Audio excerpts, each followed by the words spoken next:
difficulty with most people is tying the actual wire to the swivel. The knot that I'm going to use here is called a uni knot. It's basically a figure of 8, and I'm going to go through it quite slowly so you can see how I do it. You must allow yourself a nice big loop to work with, and you see it's over the top there.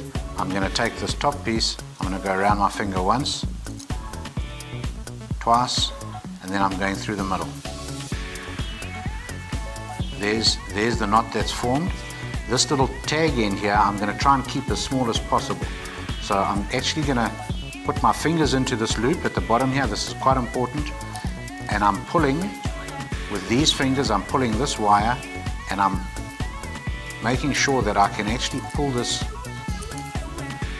tag end as short as possible so that it ends up like that and I don't waste any of this wire.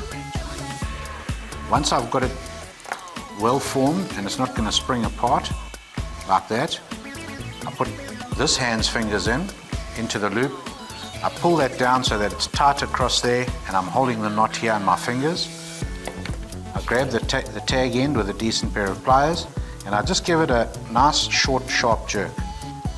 Nothing more than that. Once you've got that, you hold the knot and you actually slide it down to the swivel or the lure that you've got on the other end. It's a good idea to have the swivel already attached to something that you can hold on to, because once it's down there, you pull that down and just give it a nice firm pull so that it's nicely in place. This tag end I normally cut off fairly proud, not too short, just in case something happens. I've never had a problem, but well, other than the tag end pricking you every time you slide your hand down, which is quite reassuring because you know it's still there and that the knot's not going to pull. So you want to cut it off with a little bit still showing. If you really want to, at this point you can take a little bit of super glue of whatever description, and you can put a blob on there which will actually stop you pricking yourself every time you do that, but it's not entirely necessary. The knot that we're going to use here to join the kingi wire to the fluorocarbon is a form of an Albright, which is quite a well-known knot, but like most of these things they have to be modified slightly just to fit the occasion. And here we've got fairly thin wire going on to, well, it's 25-pound wire going on to 30-pound fluorocarbon. The thinner the fluorocarbon or the line that you're attaching, the more turns you can do in this knot. If you get up to 50 or 60 pound in this, then you're going to be doing a lot fewer, something like 3 turns, but here we're probably going to do about 4 turns. So we measure off how long a piece of wire we want, and when we've established the right length, we just put a loop in the end of the wire there, and holding it nice and firmly, take the fluorocarbon and go into that.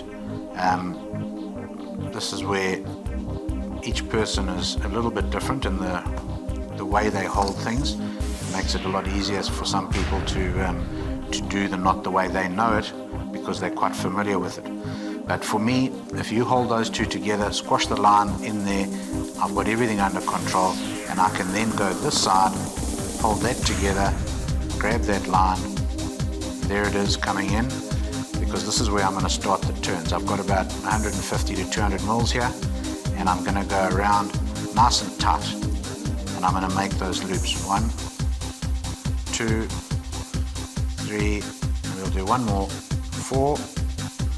Now I've got to hold all of that in place, and I've done that by trapping it in between my fingers. The tag end is going to go through a loop that I'm going to create by doing that. So I'm pushing that up, take the tag end and push it through there. So it's just going through that loop. Pull it out the other end, and you'll see here I'm grabbing this with these fingers, I'm grabbing that with those fingers, and I'm letting that extra loop out. At this point in time, third hand is required, but unfortunately the mouth and teeth are going to have to suffice. I'm going to be pulling on all of these ends. So in other words, my left hand is going to be pulling a little bit, but feeding these loops that I've got contained in there. You can see I've actually got them contained under my finger there and trapped. And then on this side, the main piece of line, which I'm going to pull like that, and it's going to start pulling those loops up, and then I'm going to just keep a gentle, even pressure on this tag end here, and I'll do that by holding in my mouth. And there you can see how the knot is formed, and I can give it a decent tug once it's up there. There's the piece of wire, here's the tag end, and you can actually hear and see the wire stretching. Cut the tag end off really close, and then on this side also fairly close, and that's a pretty neat bite wire trace.